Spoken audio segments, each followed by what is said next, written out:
بسم الله الرحمن الرحيم. قل أذلك خير أم جنة الخلد التي وعد المتقون كانت لهم جزاء ومصيرا لهم فيها ما يشاءون خالدين كان على ربك وعدا مسئولا. അസ്സലാമു അലൈക്കും വറഹ്മത്തുള്ളാഹി വബറകാതുഹു. ഖുർആൻ പദം 1203 ദിവസത്തിലേക്ക് എല്ലാവരെയും ഹാർദമായി സ്വാഗതം ചെയ്യുന്നു.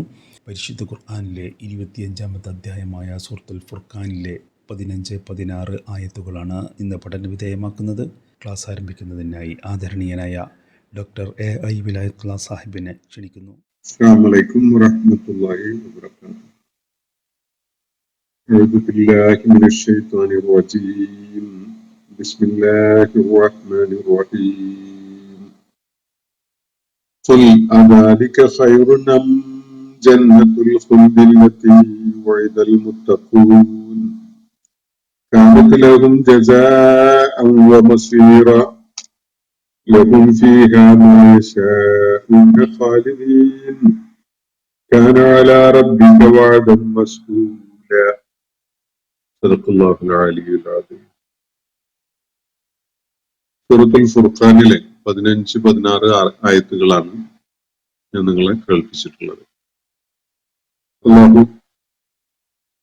ഒരു താരതമ്യം ചെയ്തുകൊണ്ട് മനസ്സിലാക്കാൻ വേണ്ടി ഒരു ചോദ്യം ഉന്നയിക്കുകയാണ് നമ്മൾ ഈ വായിച്ചിട്ടുള്ള ആയത്തുകളിലായിട്ട്. ഇന്നലെയും മിനിയാന്നൊക്കെ ആയിട്ട് നമ്മൾ വായിച്ച ഭാഗത്ത് അല്ലാഹു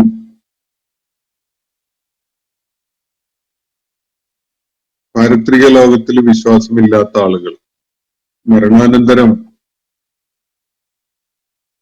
ഒരു പുനർജീവിതമുണ്ട്,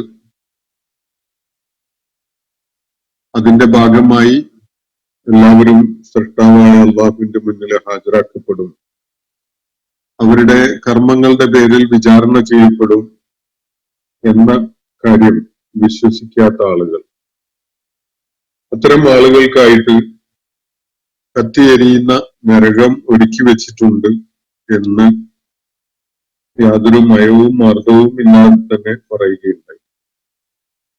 എന്നിട്ട് ആ നരകത്തിന്റെ വിവരണം തുടർന്ന് നൽകുകയാണ്. ഇദാ റഅതുഹും മിൻ മക്കാനിൻ ബഈദിൻ, വളരെ വിദൂരതയിൽ നിന്ന് തന്നെ നരകത്തിന്റെ അവകാശികൾ അങ്ങോട്ട് എത്തുന്നത് കാണാനിടയായാൽ നരകം അതിന്റെ തഗയ്യുലും ജഫീറും പ്രകടിപ്പിക്കുന്നത് അവർക്ക് കേൾക്കാൻ കഴിയും, അവർക്ക് അനുഭവപ്പെടും എന്ന്, നരകം അതിന്റെ ക്ഷോഭവും ആരവങ്ങളും ഒക്കെ പ്രകടിപ്പിക്കുന്നത് കാണാൻ സാധിക്കും എന്ന് പറയുകയാണ് അല്ലാഹു. എന്ന് തോന്നുന്നു. അങ്ങനെ കൈകാലുകൾ ബന്ധിതരായ അവസ്ഥയിൽ നരകത്തിലേക്ക് നരകത്തിന്റെ ഏതെങ്കിലും ഇടുക്കമുള്ള ഇടങ്ങളിലേക്ക് അവർ എറിയപ്പെട്ടു കഴിഞ്ഞാൽ അവര് നാശം കൊതിച്ചുകൊണ്ട് തങ്ങൾ മരിച്ചു കിട്ടിയിരുന്നെങ്കിൽ, പൂർണ്ണമായിട്ട് ഇല്ലാതായി തീർന്നിരുന്നെങ്കിൽ എന്ന് കൊതിച്ചുകൊണ്ട് സുബൂറിന് വേണ്ടി അവിടുന്ന് ആർത്തു കരയും. അപ്പോൾ നൽകപ്പെടുന്ന മറുപടി സുബൂറ, മരണം കൊതിച്ചുകൊണ്ട് ഇന്ന് നിങ്ങൾ ആർത്തു കരയണ്ട, നിങ്ങൾക്ക് വധൂ സുബൂറൻ കസീറ, ഒരു മരണമല്ല നിങ്ങൾക്ക് ഒരുപാട് മരണങ്ങളാണുള്ളത് എന്നാണ് അവർ മറുപടി നൽകപ്പെടുക. ഈ കാര്യം പറഞ്ഞു വെച്ചതിനെ തുടർന്നാണ് ഇന്ന് നമ്മൾ വായിച്ചു വെച്ചിട്ടുള്ള ആയത്തുകൾ വരുന്നത്. ഇവിടെ അല്ലാഹു തുടക്കത്തിൽ തന്നെ പറയുന്നത് ഇവരോട് ചോദിക്കുക, ഖുൽ, പ്രവാചകരെ, ഈ ആളുകളോട് ഇതിന്റെ നരകത്തെക്കുറിച്ചുള്ള ഈ വിവരണങ്ങൾ ആരെയാണോ കേൾപ്പിക്കപ്പെട്ടിട്ടുള്ളത് ആ ആളുകളോട്, മക്കയിലെ പ്രബോധിത സമൂഹം, സാഴത്തിനെ നിഷേധിക്കുന്നവർ, പാരത്രിക ജീവിതത്തെ തള്ളിക്കളയുന്നവർ, ആ ആളുകളോട് ചോദിക്കുക, ഈ മുകളിലെ ആയത്തുകളിൽ വിവരിക്കപ്പെട്ട നരകമാണോ? അദാലിക ഖൈറുൻ, ഇതാണോ ഉത്തമമായത്? അം ജന്നത്തുൽ ഖുൽദ്, അതല്ല നിത്യതയുടെ ആരാമങ്ങളാണോ ഉത്തമമായത്? നിങ്ങൾ ആലോചിച്ച് തീരുമാനിച്ചോളൂ. ഇതാണ് ചോദ്യത്തിന്റെ മർമ്മം. അവരോട് രണ്ട് സാധ്യതകളാണ് മരണാനന്തരം ആളുകൾക്കുള്ളത് എന്നതാണ് ഇവിടെ പറഞ്ഞു വെക്കുന്നത്. ഒന്ന്, മരണശേഷം അക്കൗണ്ടബിലിറ്റിയുടേതായ, കണക്ക് ബോധിപ്പിക്കേണ്ടതിൻ്റെതായ, വിചാരണ നേരിടേണ്ടതിൻ്റെതായ ഒരു പുനരുജ്ജീവനമുണ്ട് എന്ന കാര്യം വിശ്വസിക്കാത്ത ആളുകളെ സംബന്ധിച്ചിടത്തോളം അവർക്ക് ഒരു കാര്യം തീർച്ചയാണ്, അവര് സഈറിലേക്ക് എടുത്തെറിയപ്പെടും എന്ന്.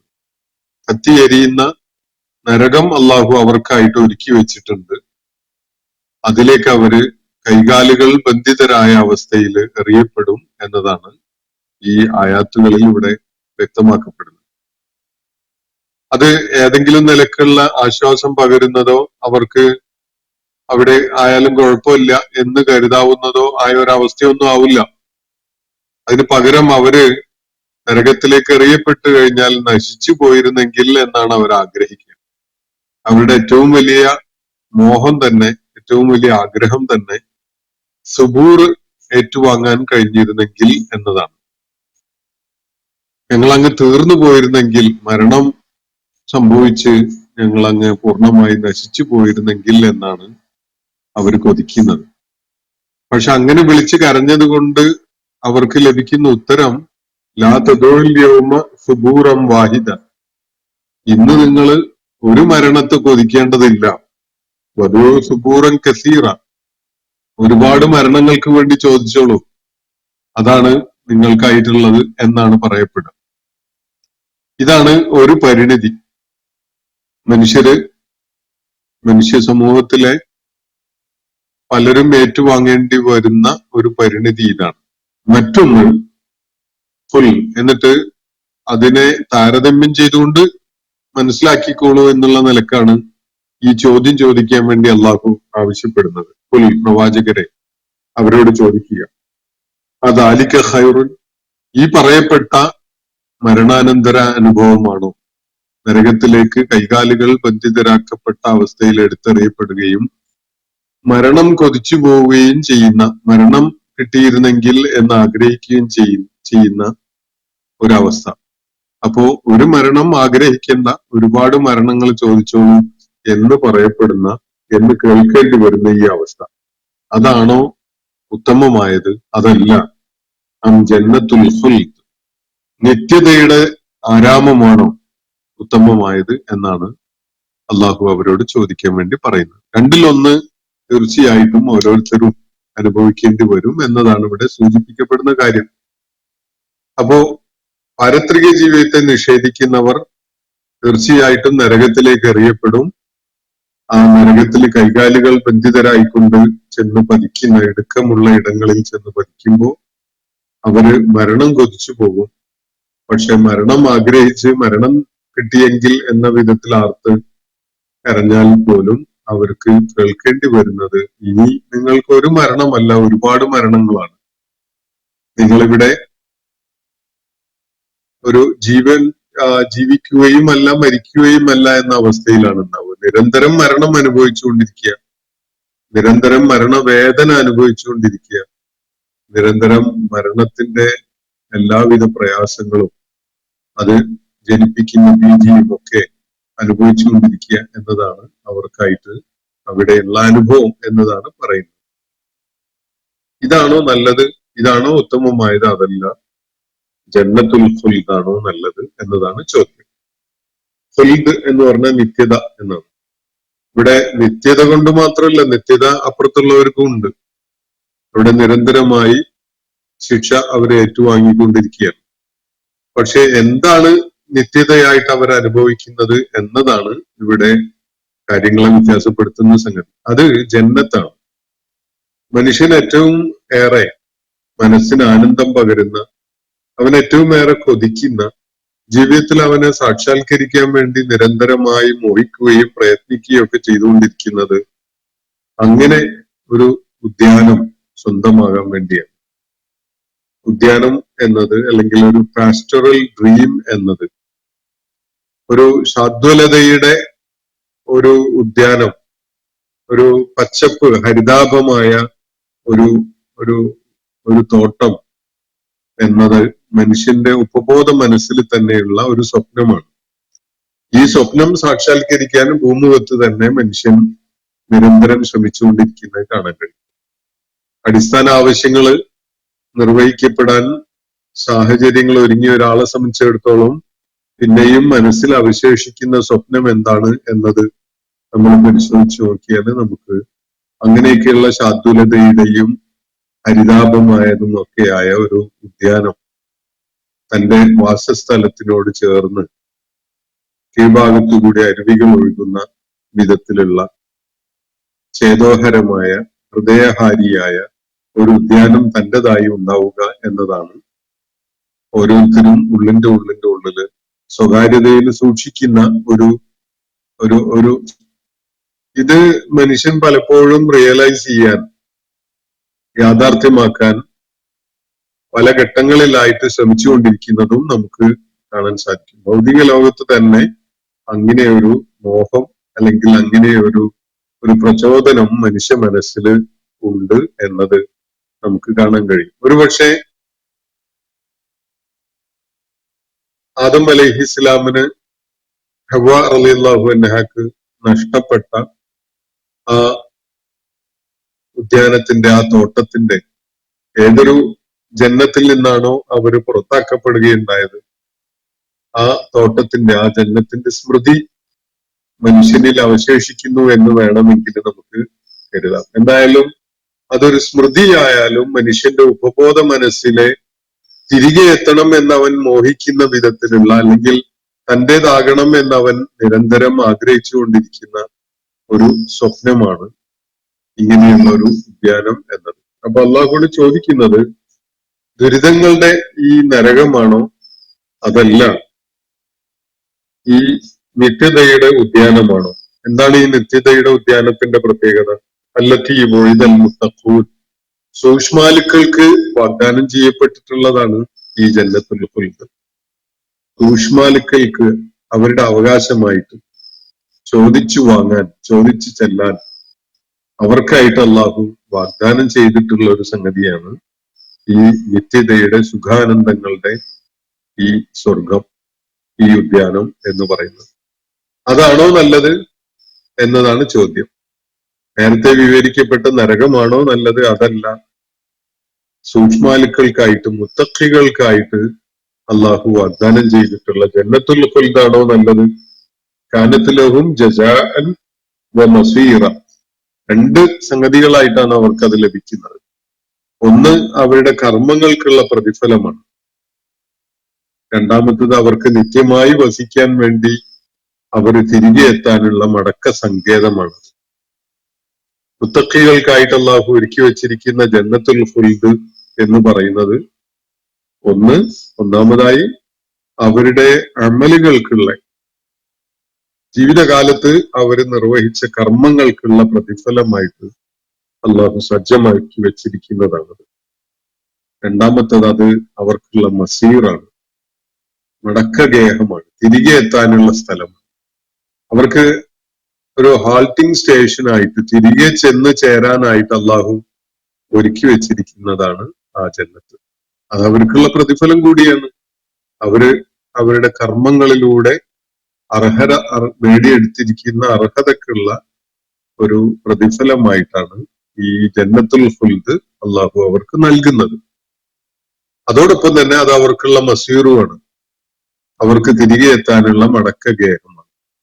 നിഷേധികൾക്ക്, പരലോക ജീവിതത്തിൽ വിശ്വാസമില്ലാത്ത, മരണാനന്തരം അള്ളാഹുവിന്റെ മുന്നിൽ ഹാജരാക്കപ്പെടും, തന്റെ കർമ്മങ്ങളുടെ പേരിൽ വിചാരണ നേരിടേണ്ടി വരും എന്ന വിശ്വാസം ഉൾക്കൊള്ളാൻ കൂട്ടാക്കാതെ തോന്നിയ പോലെ ജീവിച്ച ആളുകൾക്ക് അള്ളാഹു ഒരുക്കി വെച്ചിട്ടുള്ളത് സഈറാണ് എങ്കിൽ, കത്തിയെരിയുന്ന നരകമാണ് എങ്കിൽ, അവിടെ അസ്വസ്ഥതയും അതുപോലെ തന്നെ അങ്ങേയറ്റത്തെ നിരാശയും വിഷമവും ഒക്കെയാണ് അവനെ കാത്തിരിക്കുന്നതെങ്കിൽ മുത്തഖികൾക്കായിട്ട് അള്ളാഹു ഒരുക്കി വെച്ചിരിക്കുന്നത് ജന്നത്തുൽ ഖുൽദാണ്.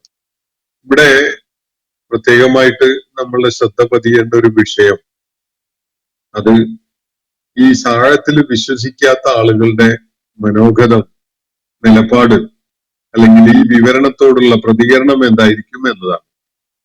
മരണാനന്തരം മുത്തഖികള് ഏറ്റുവാങ്ങാൻ പോകുന്നത് ഈ വാഗ്ദത്ത സ്വർഗമാണ് എന്നത് അവരോട് പറയപ്പെടുമ്പോ മരണശേഷം യാതൊന്നുമില്ല എന്ന് കരുതുന്ന, മരണശേഷം വീണ്ടും ജീവിതത്തിലേക്ക് തിരികെ കൊണ്ടുവരപ്പെടും, അള്ളാഹുവിന്റെ മുന്നിൽ ഹാജരാക്കപ്പെടും എന്ന കാര്യത്തിൽ വിശ്വാസമില്ലാത്ത ആളുകൾ എങ്ങനെയായിരിക്കും അവരതിനെ നോക്കിക്കാണുക എന്നതാണ് ഇതില് നമ്മുടെ ശ്രദ്ധ പതിയേണ്ട ഒരു വിഷയം.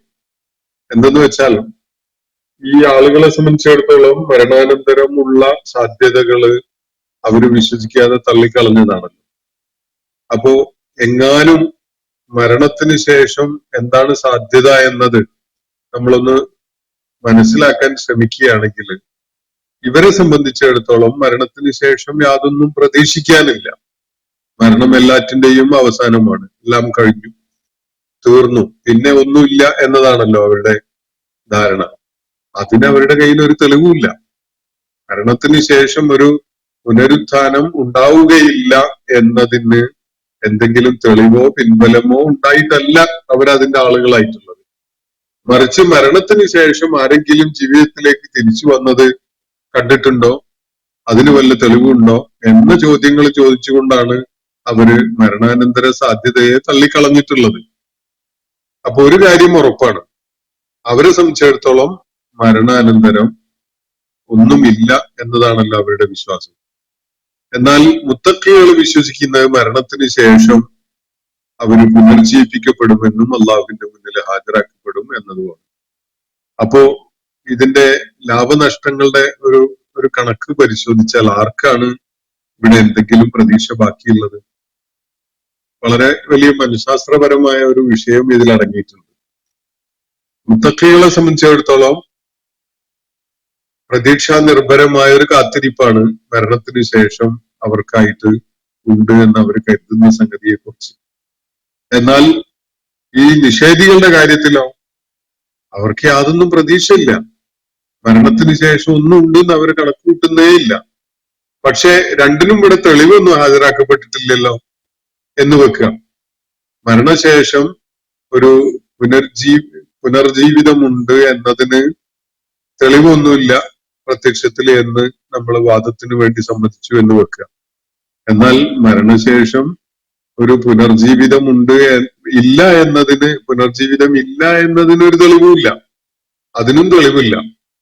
അങ്ങനെയാണെങ്കിൽ പിന്നെ ആർക്കാണ് പ്രതീക്ഷ അവശേഷിക്കുന്നത്? ഇതിലാണ് ഒരു വലിയ മനഃശാസ്ത്രം നമുക്ക് കാണാൻ കഴിയും. അല്ലാഹു ആ ഒരു പോയിന്റിൽ നിന്നുകൊണ്ട് ഈ നിഷേധികളായ ആളുകളുടെ മനസ്സിനെ അത്തരം ഒരു ആലോചനയിലേക്ക്, ചിന്തയിലേക്ക് കൊണ്ടുവരാൻ വേണ്ടി ചില സൂചനകൾ നൽകുകയാണ് ഈ ആയത്തുകളിൽ എന്ന് കാണാൻ കഴിയും. മരണശേഷം എന്തെങ്കിലും ഒരു പ്രതീക്ഷ ആർക്കെങ്കിലും വെച്ച് പുലർത്താൻ കഴിയുമെങ്കിൽ അത് മുത്തഖികൾക്ക് മാത്രമായിരിക്കും, മരണാനന്തര ജീവിതത്തെ നിഷേധിച്ചവർക്കല്ല. കാരണം പാരിത്രിക ജീവിതം എന്ന ഒന്നുണ്ടെങ്കിൽ ഏത് വിധത്തിൽ വിലയിരുത്തിയാലും അവരെ കാത്തിരിക്കുന്നത് ദുരിതപൂർണമായ നരകശിക്ഷയാണ്. എന്നാൽ മുത്തഖികളെ സംബന്ധിച്ചിടത്തോളം അങ്ങനെയല്ല. അവര് പ്രതീക്ഷയോടുകൂടി കാത്തിരിക്കുന്നത് അവരുടെ ആനന്ദദായകമായ ഒരു ജീവിതാനുഭവമാണ് എന്നതാണ് അതിന്റെ വ്യത്യാസം. അപ്പോ ഇവിടെ പറയപ്പെടുന്ന കാര്യം അദാലിക ഖൈറുൻ അം ജന്നത്തുൽ ഖുൽദ്, ഈ മുകളിൽ വിവരിക്കപ്പെട്ട ദുരിതപൂർണമായ നരക ജീവിതമാണോ നല്ലത്, ഉത്തമമായത്? ജന്നത്തുൽ ഖുൽദ്, അതല്ല നിത്യതയുടെ ഉദ്യാനങ്ങളും ആരാമങ്ങളും ഒക്കെയാണോ നല്ലത്? ഈ നിത്യതയുടെ ആരാമങ്ങളുടെ പ്രത്യേകത അതാണ് മുത്തഖികൾക്ക് വാഗ്ദാനം ചെയ്യപ്പെട്ടിരിക്കുന്നത്. അല്ലതീ മുഴുതൽ മുത്തഖൂൻ, മുത്തഖികൾക്കായിട്ട് അള്ളാഹു സുഹൃതവാന്മാരും സൂക്ഷ്മാലുക്കളുമായ ആളുകൾക്കായിട്ട് അള്ളാഹു വാഗ്ദാനം ചെയ്തിരിക്കുന്നത് ആ ജന്നത്തുൽ ഖുൽദാണ്, നിത്യമായി വസിക്കാനുള്ള ആരാമങ്ങളാണ്. കാനത്ത് ലഹും, അത് അവർക്കായിട്ട് എന്താണ്? ജസാഅൻ വ മസീറ, അവർക്ക് അവരുടെ കർമ്മങ്ങൾക്കുള്ള പ്രതിഫലമാണ്. ജസാ ആണ്. ജസാ എന്ന് പറയുമ്പോൾ എപ്പോഴും ഒരു പ്രയത്നത്തിനുള്ള റിവാർഡാണ്, വെറുതെ കൊടുക്കുന്നതല്ല. അവർക്കുള്ള ജസാ ആണത്. അവര് സ്വപ്രയത്നത്തിലൂടെ നേടിയെടുത്തിട്ടുള്ള അവർക്കായുള്ള പ്രതിഫലമാണ്. ഇനി മാത്രമല്ല, അത് അവർക്കുള്ള മസീറാണ്, തിരികെ എത്താനുള്ള ഇടമാണ്. തിരികെ എത്താനുള്ള ഇടം എന്ന് പറഞ്ഞാൽ നമ്മുടെ ഒരു വീട് പോലെയാണ്. നമ്മൾ എവിടൊക്കെ ചുറ്റിക്കറങ്ങി യാത്രകളൊക്കെ ചെയ്ത് വിദൂരമായ പ്രദേശങ്ങളിലൊക്കെ അലഞ്ഞു കറങ്ങി വന്നു കഴിഞ്ഞാലും തിരികെ എത്താനുള്ള ഒരു ഇടത്തിനാണ് നമ്മൾ വീട് എന്ന് പറയുന്നത്. അതാണ് നമ്മളുടെ സ്ഥിര കേന്ദ്രം, നമ്മളുടെ മേൽവിലാസം. നമ്മൾ ആ വീടിന്റെ ആളുകളാണ്, ആ വീട്ടിന്റെ പേരിലാണ് നമ്മൾ അറിയപ്പെടുന്നത്. ഇതേപോലെ മുത്തഖികൾക്കായിട്ട് അള്ളാഹു വെച്ചിരിക്കുന്നത് അവർക്ക് എവിടെ പോയാലും എങ്ങനെ കറങ്ങിയാലും തിരികെ എത്താനുള്ള പ്രതീക്ഷാ നിർഭരമായ, അവർക്ക് ആശ്വാസമേകുന്ന, ആനന്ദം പകരുന്ന, അവർക്ക് മനസ്സമാധാനം നൽകുന്ന അവരുടെ മസീറാണ്, മടക്ക കേന്ദ്രമാണ് ഈ ജന്നത്തുൽ ഖുൽദ് എന്നത്. എന്നിട്ട് തുടർന്ന് അതിനെക്കുറിച്ച് അള്ളാഹു ഒരു ചെറിയ വിവരണം നൽകുകയാണ് ഇവിടെ. ലഹും ഫീഹ മാ യശാഊൻ, അവർ കരുതുന്ന, അവരുദ്ദേശിക്കുന്ന എന്തും അവർക്ക് അവിടെ ഉണ്ട്. അവർ ആഗ്രഹിക്കുകയേ വേണ്ടതുള്ളൂ. അവര് അതിനു വേണ്ടി അവർക്കൊരു ഉദ്ദേശം ഉണ്ടാവുക മാത്രമേ വേണ്ടതുള്ളൂ. അത് അവർക്ക് അവിടെ ഉണ്ടായിരിക്കും. ഖാലിദീന, അവരതില് നിത്യവാസം ഉള്ളവരുമായിരിക്കും. കാന അലാ റബ്ബിക, അത് നിന്റെ റബ്ബിനെ സംബന്ധിച്ചിടത്തോളം വഅദൻ മസ്ഊല, ചോദിച്ചു വാങ്ങാൻ തന്നെ പറ്റുന്ന വാഗ്ദാനമാണ്. നിന്റെ റബ്ബ് നൽകിയിട്ടുള്ള വാഗ്ദാനമാണത്. അത് ആർക്കാണോ ആ വാഴ്ത അള്ളാഹു നൽകിയിട്ടുണ്ടായിരുന്നത് അവർക്കത് ചോദിച്ചു വാങ്ങാൻ പറ്റുന്ന വിധത്തിലുള്ളതാണ്, അവഗണിക്കാൻ പറ്റുന്നതല്ല. എപ്പോഴെങ്കിലുമൊക്കെ ഉണ്ടായെന്ന് വരാം എന്ന് കരുതിയിട്ട് ഇപ്പോ എന്തെങ്കിലും ഒരു അകന്ന പ്രതീക്ഷയായിട്ട് മനസ്സിൽ അവശേഷിപ്പിക്കാനുള്ളതല്ല. അത് ഹിയർ ആൻഡ് നൗ എന്ന വിധത്തിൽ, ഇപ്പോ ഇവിടെ എന്ന വിധത്തിലുള്ളത് തന്നെയാണ്. ചോദിച്ചു ചെന്നാൽ കിട്ടുന്ന സംഗതിയാണ്. വഅദൻ മസ്ഊല, ഒരർത്ഥം അങ്ങനെയാണ്. മറ്റൊന്ന് ഉത്തരവാദിത്വപൂർവം നിർവഹിക്കപ്പെടുന്ന, പൂർത്തീകരിക്കപ്പെടുന്ന വാഗ്ദാനമാണ്. അള്ളാഹു അക്കാര്യത്തിൽ മസ്ഊലാണ്. അള്ളാഹുവിന്റെ വാഴ്തയാണത്, അള്ളാഹുവിന്റെ വാഗ്ദാനമാണ്. അത് ആർക്കാണോ, മുത്തഖികൾക്കാണ് ആ വാഗ്ദാനം നൽകപ്പെട്ടിട്ടുള്ളത്, അവർക്ക് തീർച്ചയായിട്ടും പടച്ചോനെ നീ ഞങ്ങൾക്കൊരു വാഗ്ദാനം ചെയ്തിട്ടുണ്ടായിരുന്നല്ലോ എന്ന് പറഞ്ഞുകൊണ്ട് തന്നെ അത് ചോദിച്ച് ചെല്ലാൻ കഴിയും. അതിനുള്ള അവകാശവും അതിനുള്ള പ്രിവിലേജും ഒക്കെ അവർക്കുണ്ടാവും. അതേപോലെ തന്നെ ഉത്തരവാദിത്വ ബോധത്തോടു കൂടി പൂർത്തീകരിക്കപ്പെടുന്ന ഒരു വാഗ്ദാനമാണത്. അതില് അള്ളാഹു യാതൊരു വീഴ്ചയും വരുത്തുകയില്ല. ഇതാണ് അള്ളാഹുയുടെ സ്വർഗത്തെ കുറിച്ച് പറയുന്നത്. അപ്പോ നിങ്ങൾ തീരുമാനിക്കുക, നേരത്തെ വിവരിക്കപ്പെട്ട നരകമാണോ ഉത്തമമായത്, അതല്ല മുത്തഖികൾക്ക് വാഗ്ദാനം ചെയ്യപ്പെട്ടിട്ടുള്ള നിത്യതയുടെ സ്വർഗം, അവരുടെ കർമ്മങ്ങൾക്കുള്ള പ്രതിഫലവും അവർക്ക് തിരികെ എത്താനുള്ള മടക്ക ഗേഹവുമായിട്ടുള്ള ആ ജന്നത്തുൽ ഖുൽദ്, നിത്യതയുടെ ഉദ്യാനം, അതാണോ ഉത്തമമായിട്ടുള്ളത്? ഇനി അവിടെ നിങ്ങൾക്ക് എന്തെങ്കിലും അഭിലാഷങ്ങൾ പൂർത്തീകരിക്കാതെയായിട്ടുണ്ടാകും എന്ന ആശങ്കയൊന്നും വേണ്ട. ലഹും ഫീഹ, അവർക്ക് അതിലായിട്ടുണ്ട്. മാ യശാഊൻ, എന്താണോ അവര് കൊതിക്കുന്നത്, എന്താണോ അവർ ഉദ്ദേശിക്കുന്നത്, അതൊക്കെയും അവർക്ക് അവിടെ ഉണ്ട്. അവർക്കതില് സ്വർഗത്തിലെത്തിയാൽ എന്തും കൊതിക്കുക എന്നല്ല, സ്വർഗസ്ഥരായി കഴിഞ്ഞ ആളുകൾ അവർക്ക് ചേരുന്നതേ കൊതിക്കുകയുള്ളൂ. വേണ്ടായികകളും തിന്മകളും ഒന്നും അവർ കൊതിക്കില്ല. കാരണം അതിൽ നിന്നൊക്കെ അവര് ശുദ്ധീകരിക്കപ്പെട്ടിട്ടുണ്ടാവും എല്ലാ നിലക്കും. സ്വർഗത്തിലെത്തുന്ന ആളുകൾ വേണ്ടായികകളല്ല കൊതിക്കുക, നല്ലതാണ് കൊതിക്കുക. കൊതിക്കുന്ന എന്തും അവർക്ക് അവിടെ ലഭ്യമാകും. അപ്പൊ നമ്മളിങ്ങനെ തല പുകഞ്ഞ് കഷ്ടപ്പെട്ട് പലതും ആലോചിച്ച് കണ്ടുപിടിക്കേണ്ട കാര്യമൊന്നുമില്ല. എന്തെങ്കിലുമൊക്കെ ദ്രോഹം ആർക്കെങ്കിലും ഒക്കെ ഉണ്ടാക്കുന്ന വിധത്തിലുള്ള വല്ലതൊക്കെ കൊതിച്ചാൽ സ്വർഗത്തിൽ അത് നേടാൻ കഴിയുമോ എന്നുള്ള ചോദ്യം. അത് കൊതിക്കാൻ കഴിഞ്ഞിട്ട് വേണ്ടേ? അത്രയും നല്ല വൃത്തിയുള്ള തഹാറത്തുള്ള ഒരു പ്രകൃതമായിട്ട് സ്വർഗത്തിൽ എത്തുന്നതോടുകൂടി മുത്തക്കികളും മാറിയിട്ടുണ്ടാകും. അവരില് അകളങ്കിതമായ ഒരു പ്രകൃതമാണ് ഉണ്ടാവുക. കളങ്കം വേശുന്ന ഒരവസ്ഥ ഉണ്ടാവില്ല. അതുകൊണ്ട് തന്നെ ആ സ്വർഗീയ അവസ്ഥക്ക് ചേരുന്ന ഒരു പ്രകൃതം എന്തൊക്കെയാണോ കൊതിക്കുന്നത് അതൊക്കെയും അവർക്ക് അവിടെ ലഭ്യമാവുകയും ചെയ്യും എന്നാണ് അള്ളാഹു കൂടെ വ്യക്തമാക്കുന്നത്. മാത്രവുമല്ല അള്ളാഹു പറയുന്നത് ലഹും ഫീഹാ മാ യശാഊന ഖാലിദീൻ. ആ ഒരു അവസ്ഥയിൽ അവർ നിത്യതയിലാണ്. അവർ ആഗ്രഹിക്കുന്നതും കരുതുന്നതും തേടുന്നതും ഒക്കെ ലഭിക്കുന്ന ഒരു ഉദ്യാനം, ആ സ്വർഗീയ ജീവിതം. അപ്പൊ പിന്നെ മനസ്സിൽ അവശേഷിക്കുന്ന ഒരേ ഒരു പേടി ഇതായിരിക്കും, മരണശേഷം സ്വർഗം കിട്ടുന്നൊക്കെ ഉള്ളത് ശരി തന്നെ, പക്ഷെ അത് കുറച്ചു കഴിഞ്ഞാൽ അങ്ങ് തീർന്നു പോകില്ലേ, അത് അവസാനിച്ചു പോകില്ല, അതിന്റെ കാലം കഴിഞ്ഞു പോകില്ലേ എന്നൊക്കെ. അങ്ങനെയല്ല, നിത്യതയിലാണ് അവരത് അനുഭവിച്ചുകൊണ്ടിരിക്കുക. അവിടെ എന്തെങ്കിലും തീർന്നു പോകും, അവസരം കഴിഞ്ഞു പോകും എന്ന ആശങ്കയൊന്നും വേണ്ടതില്ല എന്നാണ് അള്ളാഹു നൽകുന്ന സൂചന. ഖാലിദീൻ എന്നിട്ട് പറയുന്ന ഖാന അലാ റബ്ബിക, ഈ കാര്യം നിന്റെ റബ്ബിനെ സംബന്ധിച്ചിടത്തോളം എന്താണ്? വഅദൻ മസ്ഊല, ഇതൊരു വഅദാണ്. നിന്റെ റബ്ബ് പൂർത്തീകരിക്കേണ്ടതായ, ഉത്തരവാദിത്വം നിർവഹിക്കേണ്ടതായ ഒരു വഅദാണ്, ഒരു വാഗ്ദാനം. അത് മസ്ഊലായതാണ്. മസ്ഊൽ എന്നത് ഒരു പാസീവ് കൺസ്ട്രക്ഷൻ ആണ്. ഉത്തരവാദിത്വ ബോധത്തോടു കൂടി നിർവഹിക്കപ്പെടുന്ന എന്ന് നമ്മൾ അതിന്റെ ആശയം പറയാറുണ്ട്. പക്ഷെ ആ പദത്തിന്റെ അർത്ഥം ചോദിക്കപ്പെടുന്നത് എന്നാണ് അർത്ഥം. ചോദിക്കപ്പെടാൻ പറ്റുന്ന എന്ന് പറഞ്ഞാൽ ചോദിച്ച് ചെല്ലാൻ, ഒരാൾക്ക് ക്ലെയിം ചെയ്തുകൊണ്ട് അള്ളാഹുവിന്റെ അടുക്കിലേക്ക് ചെല്ലാൻ പറ്റുന്ന ആ വിധത്തിലുള്ള ഒരു വഅദ് തന്നെയാണത് എന്നാണ് അള്ളാഹു പറയുന്നത്. അള്ളാഹു നൽകിയ വാഗ്ദാനമാണ്.